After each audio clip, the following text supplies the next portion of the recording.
जो राम को लाए थे वही यूजीसी लाए हैं, जो यूसीसी लाए थे वही यूजीसी लाए हैं। चप्पे चप्पे पर ये फिर अंधभक्त क्यों चिल्लाए हैं, चप्पे चप्पे पर ये अंधभक्त क्यों। नमस्कार दोस्तों, मैं बात कर रहा हूँ यूजीसी बिल को लेकर।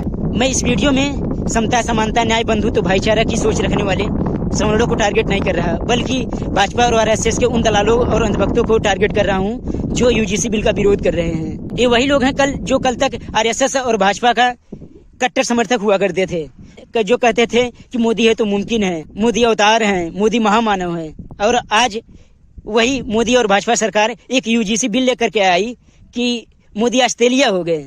हाँ, ये यही तथाकथित जातिवादी लोग हैं जो कभी SC/ST एक्ट का विरोध करते हैं, कभी रिजर्वेशन का विरोध करते हैं और आज यूजीसी बिल का विरोध कर रहे हैं। और जब आज इनका धरना प्रदर्शन कमजोर पड़ रहा है तो ये बोल रहे हैं कि SC/ST एक्ट से सबसे ज्यादा नुकसान ओबीसी भाइयों का हुआ है। अच्छा, ओबीसी का हुआ है।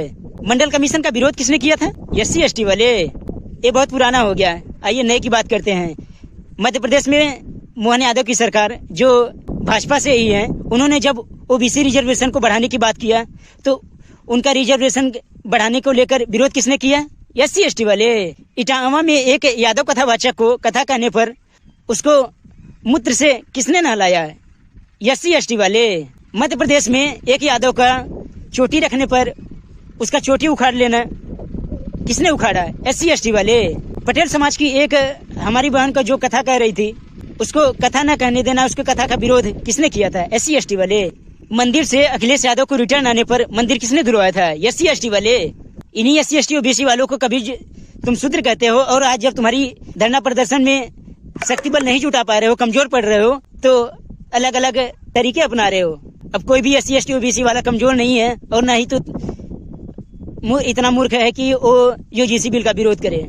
मैं पूरे जोर के साथ कह रहा हूँ कि मैं यूजीसी बिल का समर्थन करता हूँ और मैं अपने तमाम SC/ST ओबीसी और समता, समानता, न्याय, बंधुत्व, भाईचारा की सोच रखने वाले सवर्ण भाइयों से कहना चाहता हूँ कि इस बिल का पुरजोर समर्थन करें। और मैं खुद इस बिल का पुरजोर समर्थन करता हूँ। अगर इन चंद मुट्ठी भर लोगों की धरना प्रदर्शन से मोदी और बीजेपी सरकार पीछे हटने की भी कोशिश करे तो याद रखना कि हमारे लोगों को धरना प्रदर्शन में बुलाने की जरूरत नहीं पड़ेगी। और मैं अभी जब वीडियो देख रहा था तो देखा कि कुछ लोग कह रहे हैं कि यूजीसी बिल को कोई मांगा नहीं, ये तो क्यों थोपा जा रहा है? ऐसा तो EWS के बारे में तो नहीं बोले थे। EWS को किसने मांगा था? क्या किसी SC/ST